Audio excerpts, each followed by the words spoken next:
Hey, hello everybody and welcome to episode 6 of Talking Rainbows. We're talking puppies. Ba ba ba ba ba ba ba ba. Should I change that intro? I don't know. I haven't decided yet. Anyway, welcome to episode 6 of Talking Rainbows, Talking Puppies. I am your host, Eric Rivette, voice actor, screenwriter, podcast host. I already said that. How you doing? Hey, everyone. Good to meet you. Hope you had a happy holidays. Thank you so much. It was a great, had a nice Thanksgiving. I hope you did. And all that good stuff. Also with me is my awesome co-host, YouTube's Downloads Bacon. What's going on, Download? Nothing much, just keeping it fresh, keeping it, real like I always do. But I thought you were gonna be like, oh, I'm, podcast host, this. I thought you were gonna go on forever and then just start listing your profile. Yeah, and of course, voice actor Eric Rivera here likes to, have long walks on the beach. Yeah, I'm gonna read out my fucking plenty of fish, dating profile, online dating profile. Yes, you're gonna reach your dating profile and it's gonna be like looking for, I am man looking for woman. I'm a Pisces. I was born in the year of the dragon. I've been in America for how you say 1 day. What? It's from a Jim Gaffigan stand-up. Never mind. I messed it up. So you doing good there, Bacon? Yeah, I'm doing pretty good. Just keeping it fresh, keeping it real.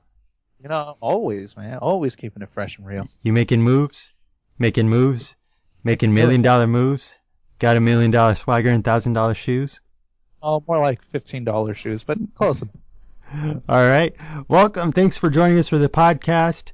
Gonna have a bunch of fun in this episode. Today, we're reviewing School Spirit. Now, I know that there have been some troubling things going on in the world lately. So, if we could please Bacon, if we can please have a moment of silence for the 7 people that died in this episode.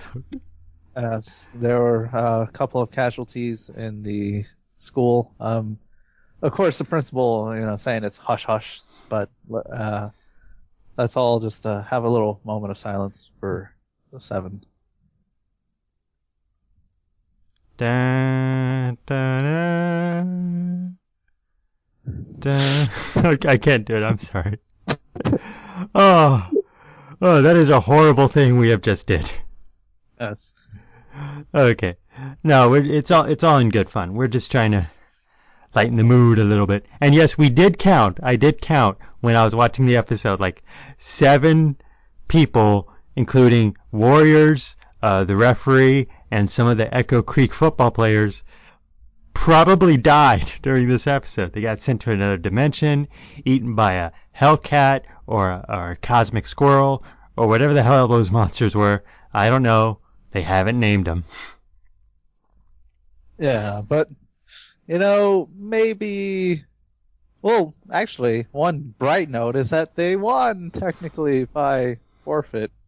Yeah, that's the thing. I know we have a lot of different fans and listeners from different parts of the world, some people are from Singapore, some are from America, other places.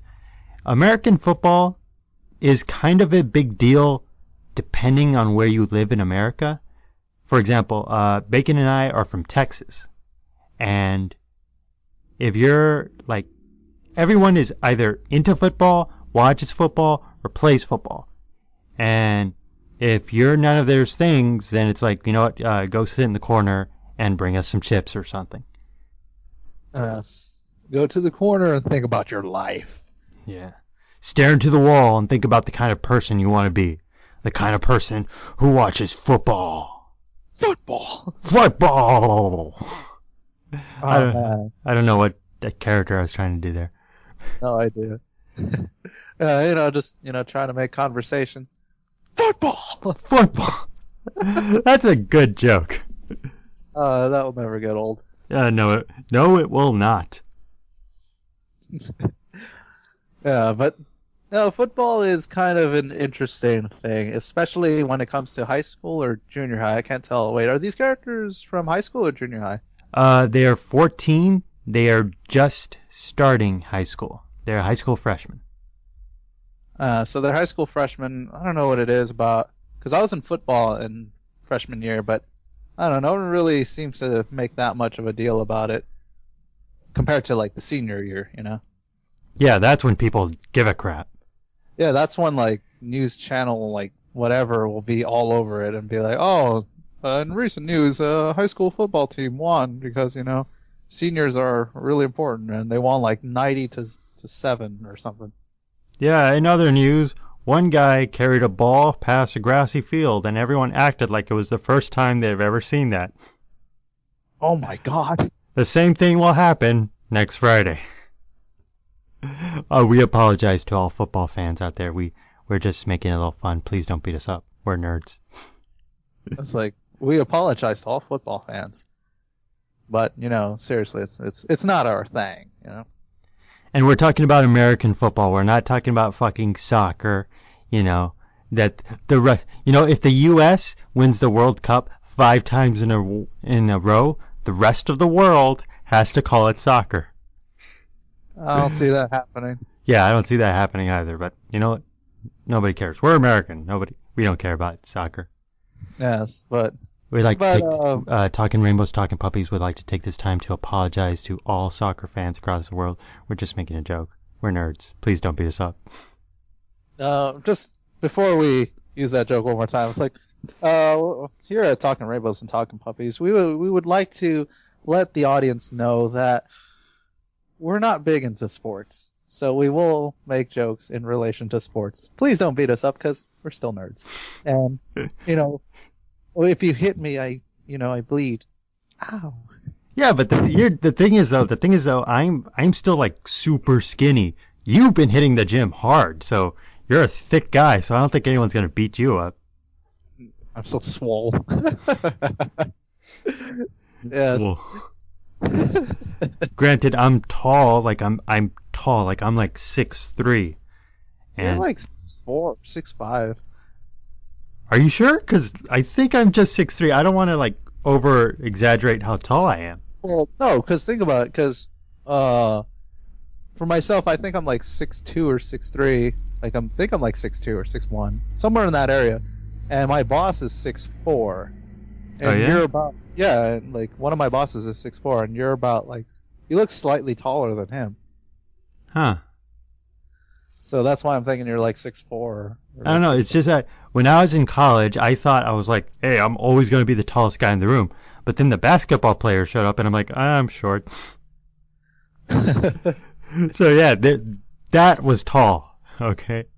So let's not let's not have any more chopped toes here.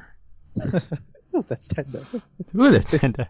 You can do that voice better than me. I'm trying my damnedest to become a professional working voice actor, but Bacon here is actually better at making funny voices than I am. Do the Wimplo voice for the audience. All right, let me see if I can. But Master, I thought I could be the chosen one. That was good. That was very good. I haven't done that one in like a while. Okay. Yeah. Enough. Let's hit the episode because we've been like we've been shooting the breeze for like 5, 7, 10 minutes. Yes, I can't tell time. Yes. But about the episode, something else that was really interesting to me was just when I can't remember the teacher's name that got turned into a troll. Skolnick. Yeah. Apparently she was eating like fried chicken where they apparently fry the whole thing. I don't know. It looked weird to me because fried chicken isn't dark brown. I know that's just the way they draw it in cartoons. But it's like, what kind of restaurant did Skolnick go to where she can get a bucket of chicken, but it's not fried chicken? KFC, because they got grilled chicken. KFC, give us money. By the way, Talking Rainbows, Talking Puppies would like to apologize to KFC. We're just making a joke. Please don't beat us up. We're nerds. Yes, Colonel Sanders is going to come in and beat us up. Who's played by Norm Macdonald, which is weird. It's weird. To me, because when I think of Norm Macdonald, I think of Pigeon from Mike Tyson Mysteries. So I always think at the end of the commercial, he's going to be like, "Hey, I'm Colonel Sanders. Buy my finger licking chicken," and be like, "No thanks, I actually don't like fried chicken." Well, fuck you. Well, F you. I thought you people were my friends. I hope you all die. Or just get really upset. But I don't know where she went to get that chicken, but it's pretty interesting because there was a whole thing. But it's not that interesting. I mean, that's just the way cartoons draw, like someone eating chicken or whatever. Well, no, it's actually kind of interesting that she, like, I guess since she's now, a troll. She's a troll, right? Yeah. Yeah, sorry, because she looks kind of like an ogre in a sense, but now I guess she eats a lot, or maybe she always ate a lot.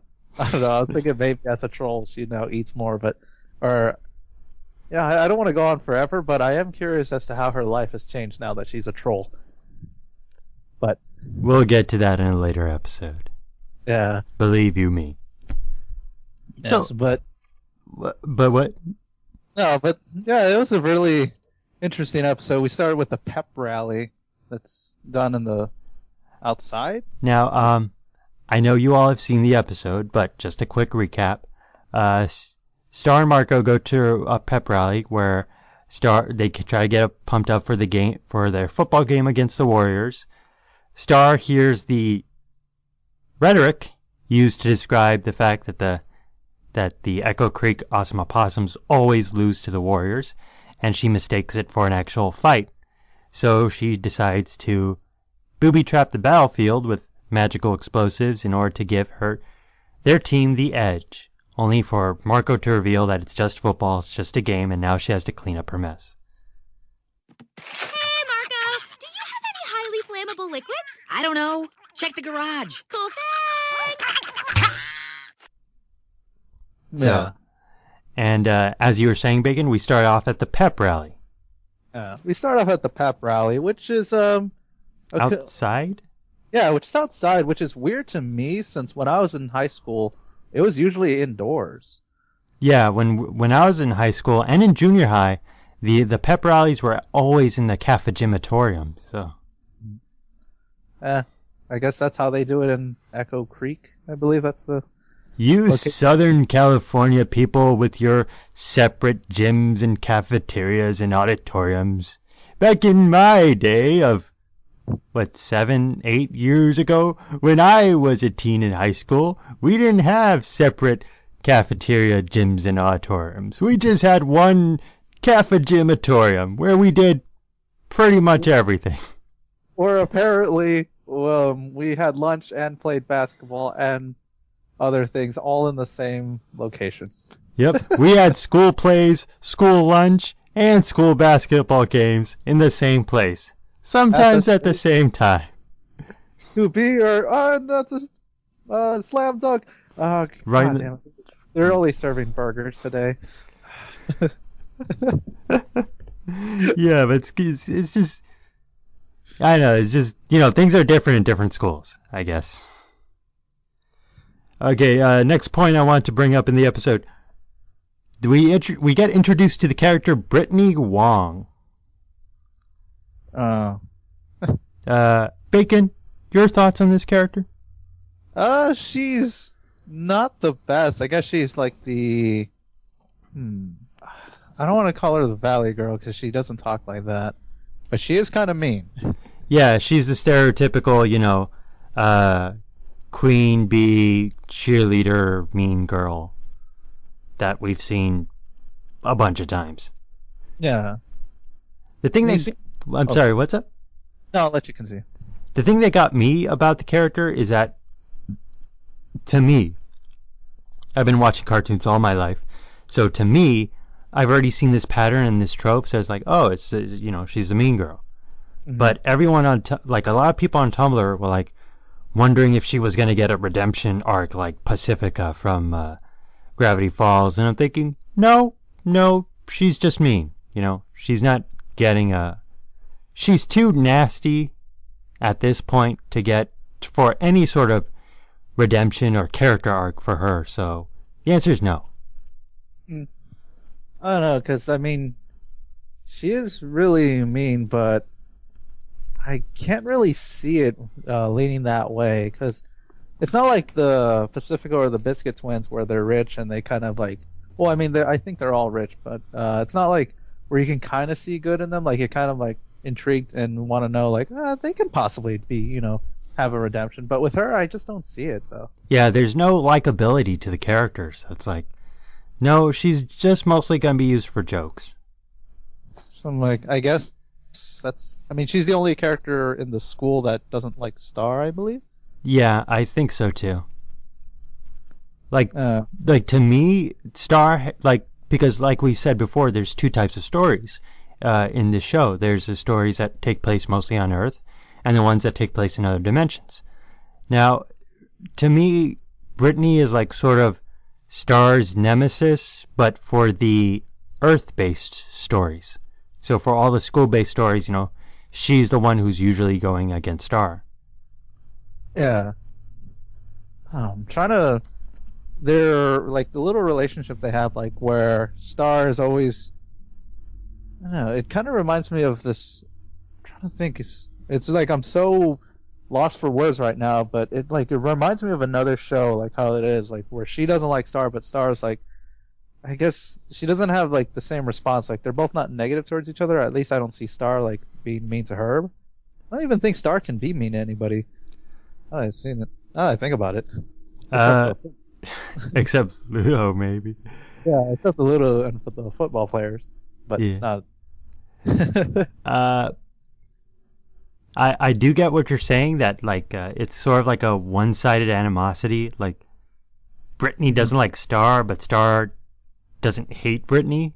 So it's kind of a one-sided thing. But damn it, I was gonna say something freaking. Oh, wait, now I remember.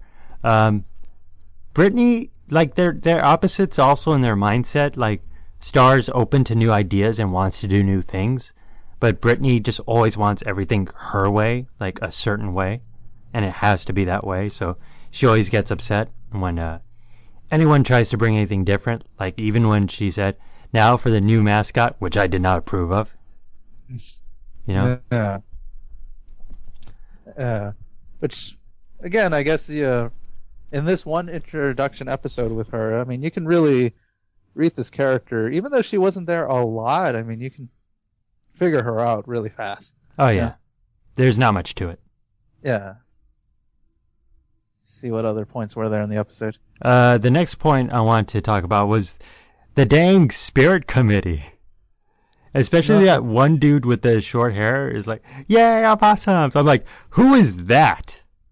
Like, I don't know who that guy. I don't know who that guy is, but like, oh man, he's like full of school spirit, which I never was ever. Yeah, I don't understand school spirit at all, because when I was in school, it was just okay, 4 years and I'm done, and I will never look back on this time with any fondness or joy. Because to me, it's basically prison. So when people say, "Hey, do you keep in touch with any of the people you knew in high school?" I'm like, "Do you keep in touch with any of the people you knew in jail?" Because I don't. They're like, no. So I basically just wanted the diploma and wanted out. So it's like, the school's a means to an end, you know. And if you become too proud of the means, then you lose sight of your goal. So it's like the high school, to me, was a means to an end. And if you get too proud of the school, you'll lose sight of your goal, which is to graduate and get the hell out of there. But I don't know. It was still that spirit committee was. But that kid, who is that guy? Because he comes out in the opening, like when they have the splash shot of all the characters. He comes out there. He came out in Munipendence Day. They still have never said his name at all, and it's because they said everyone else's name. They've said Justin's name. They've said Sabrina's name. They said Chantel's name. I don't think they've said Hope's name, like on screen, but I know her name. So it's kind of crazy that I know all those people's names except for that one freaking guy. Yes. That one guy who's really enthusiastic. Yeah. And can do a wicked split, by the way. Do the splits. Do the splits. Pull the string. Pull the string. But he did the splits. I was like, good for you, bro. Like, just applause. Like, wow. Just like, wow. I'm not even mad. I'm amazed. That's amazing. So the first thing that got me about Star misunderstanding, the whole terms of the football game was the rhetoric that everyone was using to refer to the Warriors just basically beating them at football really bad. It's not they never said, "Oh, we lose in a game of football to the Warriors every year with a huge score difference." They just beat us pretty bad. No, they said, "Oh, they slaughter us. They gotta kill us. They gotta murder us. They gotta rip out our intestines and feed them to us." And the only thing they'll be, when you wave hi at them, the only thing they wave is our decapitated heads in front of our weeping mothers. Like, the rhetoric was pretty bad. Yeah, I can see where Star got the, wow, okay. Yeah. Okay, I will admit that last one I made up. It's from Parks and Rec. Because it's like, man, the Warriors come in and, well, God help us all. I'm surprised no one said that. Because like we said earlier, some people really do take football very, very seriously. Especially high school football, the least important of all the footballs. Yeah. Aside from junior high or elementary. But still, they take it very freaking seriously. So, but still, to use that rhetoric in front of Star, she's not from another country, she's from another dimension.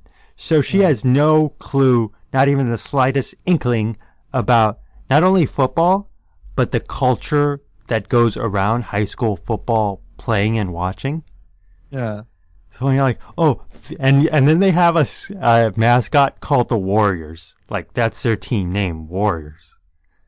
So, of course, the first thing she's going to think of is murder. Yeah. Warriors, come out and play. Yeah, the great reference, but no, Star is not going to get an 80s movie reference, so. Oh, by the way, did you know that the guy who says that Warriors come out and play, he's the same dude from The Crow? He plays T-Bird. No way. Yeah. That's insane. Yeah, the guy who says Warriors come out and play, he's the same dude who comes out in The Crow as T-Bird. Yes, this has been Talking Rainbows, Talking Puppies with an interesting fact. By the way, this is a Star vs. the Force of Evil podcast. We're going to talk about The Crow and Family Guy and cultural differences. Yes. See how Star sparks all these different things in conversation. It's called dialogue. It's called having a discussion going. It's called not being focused and staying on track. Yes. Okay, yeah, another thing I noticed, Marco has no school spirit. He so don't give a damn. Oh, that's, we can relate to Marco there. Yes, we can relate to Marco there, as previously stated. I don't understand school spirit at all. And when he's like, why don't you join the spirit committee? Starts like, great idea, let's go. He's like, no. You go ahead, though. Yeah, you can do that. This will be your plot. I'm going to do something else for my plot. He's like, yeah, but Marco, we already have 2 plots in every episode. No, we have 2 stories in every episode. In this one, I get a B plot, and you go ahead with the A plot. All right.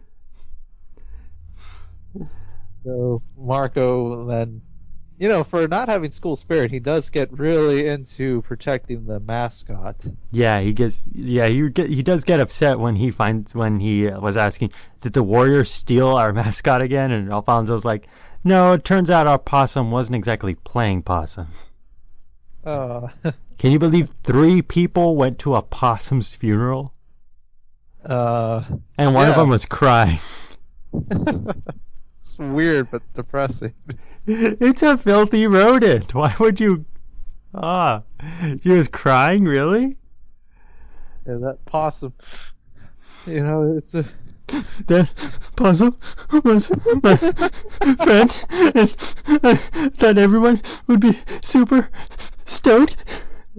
You're gonna do that. By the way, also, Talking Rainbows, Talking Puppies would like to apologize to all possums and possum enthusiasts in the world. We're just making a joke. Please don't beat us up. We're nerds. Okay, that's the last time we're going to use that joke because you should only use it like 3 times in one setting, and we've used it 4, so yeah, no more disclaimers. Here at Talking Rainbows, Talking Puppies, we'd like to apologize for abusing a joke more than we should. We're nerds. Please don't beat us up. Yes. But that possum, though. Which one, the dead one or Ferguson? I hiss, I bite, Damn, we just finished watching it. I forgot this stupid saying. I forgot the saying also. I just know he knocked down a can of soda with his tail. Yeah, what is with Ferguson thinking he can get some just by dressing up like a possum? It's like, hey, I only dressed up like a possum so I can pick up ladies. Which, what? Yeah, he said that like twice. He's like, hey, I bet I can get more action if I had a real prehensile tail. I'd be like, hey, ladies. Hey, ladies, check this out. Yeah. Yeah, you like that? Yes. Apparently, chicks love the possums. That's why they're always like screaming at them and running away from them because they love them so much. Also, did you think it was kind of like weird how Marco was doing the whole like spy thing of like hitting the wall and being like, security detail, go, and he like talks into his wrist, and I'm like, this is like a few, like, I know people announce like the Apple Watch and stuff, but I don't think he has one. So he's talking to his wrist. Yeah. Well, at least he wasn't like, it's morphin' time, Go, Marco Rangers. Pterodactyl, Tyrannosaur, saber-tooth tiger. Possum. Possum. By the way, for anyone younger than 22 or 23, we're referencing Mighty Morphin Power Rangers, which is a TV show we used to watch on Fox Kids when Saban Entertainment existed. Yes. Mighty Morphin Power Rangers. Go Power Rangers. That was a wicked cool theme. Yes. So then Marco gives Star that weird advice. Like, if I knew anything about football, I'd catch him by surprise. Use a kitty cat offense. Throw some bombs. I'm like, I know I don't like sports that much, but even I know enough about football to know that is nonsense advice. Like, that means, that literally means nothing. It's like, by surprise. What? This is someone who's talking about football who doesn't know football. This is someone else who doesn't know football also. God, we know more about football. We know more about football than Marco does. And that's because we just spent like 7 minutes earlier talking shit about football. Talking smack about football and how we don't like it. Well, we did grow up in Texas, so we couldn't escape it. Yeah. So everyone was talking about the Cowboys, so had to know your football. And then when Star goes to see the Spirit Committee. Oh yeah. Where I still feel bad for that one girl. Sabrina, I think. Yeah. It's like she was like jumping and they're like, don't worry, we'll catch you. Or Star comes in and she just takes a bump on the floor. Did she take a front bump or a back bump? I couldn't see. I'm gonna assume it's a back bump. Just bam. It's like, grow some pom-poms. I'm like, wow, I can't believe you kept that line in the episode. It's like, wow. And then she's like, okay, and jumps and right on the floor. What did the body say to the floor? Smack. Oh, man. And then you see later in the episode, she's in a freaking wheelchair. Yeah, she's in a wheelchair. Oh, we're laughing at her pain. We're bad. We're horrible people. But of course, I mean, not as horrible as their dance routine. Oh yeah, this is another part of the podcast where I know we're gonna get a lot of flack because one of the big fan reactions to this episode was when they say we'll distract him with our booty shake, and then like Star's face goes red, and a lot of people immediately assumed, like right away, no second thought, that Star was aroused by the booty shaking. Then it's working. No, that's stupid. What? I'm not like super. I'm not the most observant guy, I guess, but like I could tell like that wasn't what she was, like her reaction at all. Yeah, that wasn't the emotion that they were going for. She was embarrassed for them because what they were doing. Yeah, because again, she's from another dimension, so I don't think anyone in Muni does booty shakes. Yeah, I don't think anyone twerks in Muni. Yeah, I don't think so. Why would anyone think that?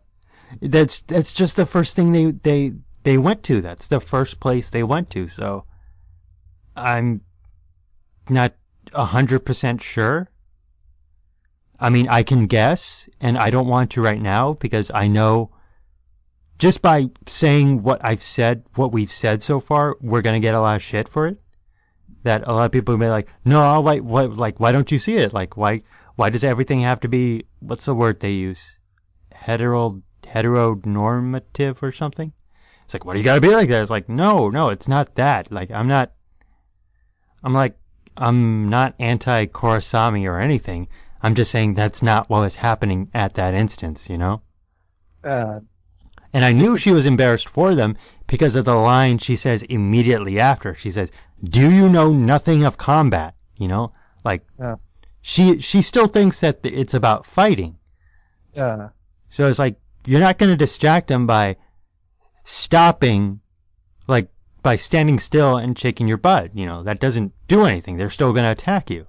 Because she's still thinking about combat. She's thinking about fighting, which is something completely different. It has nothing to do with cheerleading or dancing or football or twerking or any of that nonsense.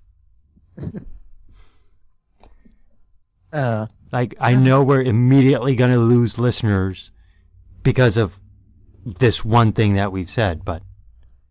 Well, you brought it up to my attention a while back when this discussion about the episode when I believe it first came out, and yeah, I still don't understand it completely to this day. Like, I know they get away with a lot of stuff, but I think, you know what? No, I'm just gonna stop there. Yeah, that's a weird incident. But anyway,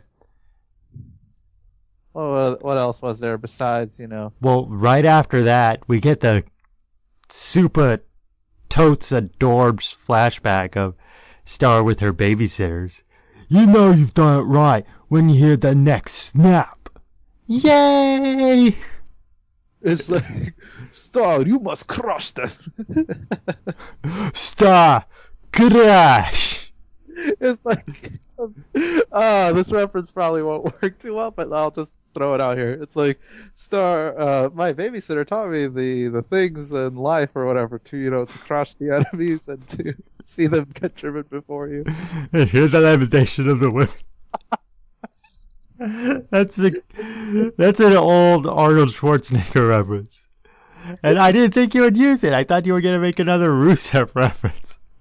Or another wrestling reference. That, my babysitters taught me to break their backs and make them humble. I knew one of us was going to make an Iron Sheik reference. I knew it, but I thought it was going to be me. I thought you were going to make it too, but instead you chose that Conan the Barbarian thing. Yeah, Star the Barbarian. Well, actually, is that what she was attempting with her outfit? With that armored outfit, I'm close. That was very close. Because I know she wasn't a knight. Oh no, knights are a lot nicer. Yes, she had like mace and everything. That's probably my favorite part of the episode, where she comes out like, "Who's ready for a bloody, bloody bloodbath?" And I was like, "What's with that crazed look in your eye?" It's like, "What do you mean?" I love that. God bless Eden Shear, the actress for Star, because my God, there's as much as people don't like to admit, there's a lot of roles in voice acting where you see a role and you see an actress attached to it, and people immediately think anyone could have played that role. Any voice actor with a certain amount of skill could have played that role. And the first one that comes to mind is Princess Fiona from Shrek. Yeah. What was it? Was it Cameron Diaz? Yeah, I believe it was Cameron. Yeah, anyone could have played that character. There's not much to it. Tara Strong, Cameron Diaz, Drew Barrymore. Cameron Diaz will play Cameron Diaz. Yeah, but my point is she did it, but there wasn't like that much to it. It was just a voice. Yeah. But that is not the case with Star. This, her inflections, her character is so out there and so wonderful that only this one actress can do the voice of this one character. She knows where to do all those odd inflections, and it's beautiful to me. It works. Yeah, just like those traps that she set, which... How did no one notice that? I have no idea. Like we said earlier, high school football is kind of a big deal to some people, so tampering with the field is gonna get a lot of people in trouble. But I don't know. I guess it's a freshman game, so no one really cares, possibly. By the way, you brought this up earlier. How every time in animated works, where in cartoons and stuff, whenever they do one of these episodes about like football or whatever, the opposing team always looks like these giant built dudes. Yeah, they're always massive. Apparently, in that school, they serve like Wheaties and steroids every day for breakfast, lunch, and dinner. It's like you're gonna be eating steaks, steroids, and I need another one with an S. The 3 S's of rival schools: steaks, steroids, and soda. What was that second one? Steaks? Soda? Yeah, but it's something they always do in cartoons. It's always like the opposing team. Anytime it's a school-related cartoon or an episode, it's always like with football. Always the other team is just way better, and they're like massive 7-foot-tall linebackers. These huge, hulking behemoths who eat, live, and breathe hurting other people. They just happen to be playing football. Yeah. Like an entire team of Brock Lesnar's, if Brock Lesnar was worth a damn in football, because he isn't. He tried. That failure. Please don't hurt us, Brock. Please don't hurt us, Brock. We're nerds. We're just making a joke. Please don't be yourself. That's like, 5 or 6 times we use that one joke in this episode. Yeah, but it's good. It works. That's going to be the title for this one. Talking Rainbows, Talking Puppies. Please don't beat us up. We're nerds. But, yeah, back to the game. Well, the game never really. I think it started, but it quickly ended. Yeah, as the quick off. The quick off. Oh, I talk for a living. The kickoff happened, and that's it. Then everyone lost their minds. Yeah, he kicks the ball and then just explodes. Just BAM!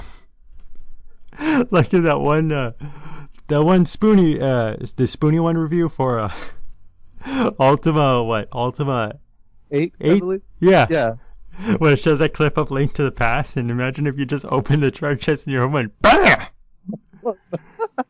That's what it was. The thing just exploded. Everyone freaked out. Oh man, it was just a complete debacle.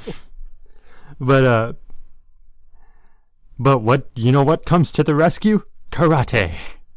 Yes. Normal, everyday strip mall dojo karate. Yes, green belt karate saves the day.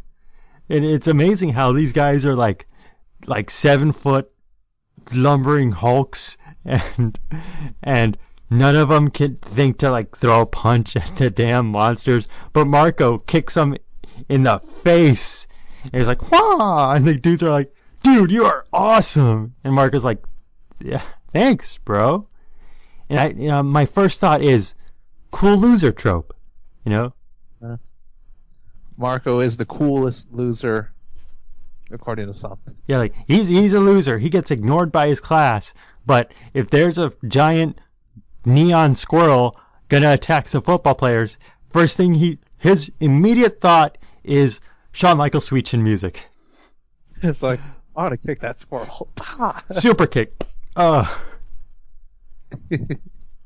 You mean thrust kick, because it's inside joke.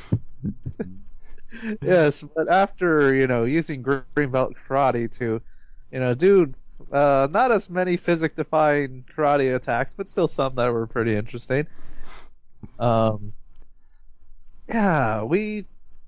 It's crazy of all the things that happen that we see. Yeah, my favorite, like, little bits of animation is that thing where Star sees that Marco's in trouble, so she runs, hits the ground with her mace, flips forward, the wand transforms back into its normal state, and then she does a Mending Heart Hurricane. I like that little sequence. To me, was just so cool. It's like, wow, that's a cool little bit of animation. That is really cool. But yeah, after I don't know. I'm thinking of the entire scene, and it still baffles me that she was able to do all this and no one noticed. Set up the traps, put all the monsters there, put have the touchdown area, have it where it goes up and she has monsters there, and then put it back down, or just to set up all this looked like it would have took a lot of time. Yeah, I don't think they told us the exact timetable of the episode. Yeah. Because it was they said it was Taco Wednesday, and football games usually happen on Friday. Yeah. So, So maybe she had a few days to do this, but at the same time, the players do practice football on the football field. So, if she was like, "Oh, look, I had everything prepared for tonight," and the guys are like, "Okay, let's do a quick practice run on the field," like, BAM! They would have been, they would have been done. It would have been like, all right, well, where's Billy or whatever? Well, he's there, and there.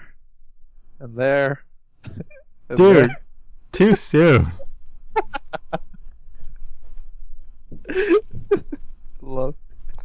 But I love at the end how Marco also sort of accepts responsibility. Excuse me, because this is mostly Star's fault. But Marco's like, no, I should have explained it better. So it's kind of, because it's sort of the character dynamic sort of is that Marco, sort of reels back Star, and Star, tells Marco to. It's like I said before in a previous episode. Marco teaches Star how to take a step back, while Star teaches Marco how to take a step forward. But Marco didn't really do that in this episode, so he sort of saw that, hey, I screwed up. I should have, and let you know. I should have kept you in the loop, but, so he sort of accepted responsibility for what happened, which to me is freaking amazing, because people don't even accept responsibility for their own actions, let alone someone else's. So Yeah. that's a sign of a good man. You're good guy, Marco. He's a good guy. He's a good guy, Marco Diaz. So it's like that's one of the many reasons you're in my fave 5 of male characters. But that was the episode. What did any final thoughts before we wrap this up? Because how long have we been going? We have been going for a while. So final thoughts? I guess if I could do it in a typical review style fashion, overall for me this was a pretty good episode. I mean, I usually tend to prefer the episodes when they're at school more than different dimensions and all that. And we introduced some other characters, so not too bad. I guess I'll give it like a good 8. That's fun. So wait, you prefer the Earth-based episodes over the dimension-based episodes? Yeah. That's amazing, because a lot of people prefer the dimension hopping. I don't know. It's just, to me, it's more interesting to see, like, it's a little bit like fish out of water, but with this show, it kind of does it right compared to like other shows that try to do that fish out of water thing. You know what I mean? Or like in a different location. It's funny that you said that, because I just finished watching the Disney Semper review from Doug Walker of Thor. Mm-hmm. And he said something similar. It's like, yeah, it's a standard traditional fish out of water story, but instead of doing that thing where it's like no, he's stubborn, he's set in his ways, he's not going to change, Thor like immediately adapts. Like that one scene where he likes the coffee, so he's like he smashes the cup on the floor and says another, and she's like, no, don't do it, we don't do that. And he's like, oh, I didn't know that. I didn't mean no disrespect, I just really liked it and I want some more. He said, well, just ask for some, don't make a mess. And he goes, okay, I'm sorry, and I won't do it again. And he just quickly adapted, as opposed to, no, fuck you, I want another cup of coffee, I'll smash them as many mugs as I want. Sorry, when you were describing that scene, I don't know why I imagined where Thor's like, another, smashes it, and then she's like, no, stop it. Stop it. And he's like, okay. Okay? All right? Okay. Okay, then. If you want more coffee, just ask. All right? So everyone starts crying? Yeah, because he got mad at him. Let's see. I thought the episode was very funny. It was great to see. It was funny to see Star like make all the preparations, because you don't know exactly what she's gonna do. She just gets a bunch of cats, gets a squirrel, and asks for flammable liquids. But the payoff was fantastic. Mm-hmm. The Britney stuff was okay, and the stuff with the Spirit Committee was also okay. Yeah. I thought the Ferguson stuff was also very funny. So it's a pretty solid episode to me. Like an 8. Like if I had to go by your numerical scale, 8.5 or a 9, somewhere around there. Cool. So yeah, I liked it. Awesome episode. Well, it was a good episode. Yeah. Can't say awesome. Yeah, it's pretty good. I think that's it for this episode. Thank you so much for joining us. Hope you had fun. Let us know your thoughts. The Tumblr page, Talking Rainbows, Talking Puppies, @tumblr.com is always open. And let us know your thoughts. And please don't beat us up. We're just nerds. We're just making jokes. Yes. All right. Next Next week, we're going to be talking about Monster Arm. Yes, Monster Arm. The Monster Arm. The Monster Arm, which, I don't know, hopefully it's not his right arm. Oh wait, I shouldn't make that joke. Well, then again, that episode is interesting. We'll Well, say then it like again, Well, now that you bring it up, I legitimately do not know if Marco is left-handed or right-handed. For some reason, that feels like something I should know, but I just don't. I have to go back and look it up. Maybe we can ask the fans that. Fans, if you're there, just comment and see if Marco is right or left, because I forgot. They still haven't answered my question from the first episode, which is, what should the fans of Star vs. the Forces of Evil call themselves? Fans. My vote is for Laser Puppies. Laser Puppies? Yeah. I was thinking like cactuses. Cacti for the win. Cacti. The few, the proud, the prickly. Cacti. So, thank you so much. We're just trying to make the hiatus a little bit better for everyone, and hope you had fun. Let us know your thoughts, comments, and concerns, and we will talk to you next week. Bacon, sign us off. Alright, and of course, we'll be seeing you guys and ladies in the next episode. So, say it with me now. Thanks, and thanks again. You're welcome.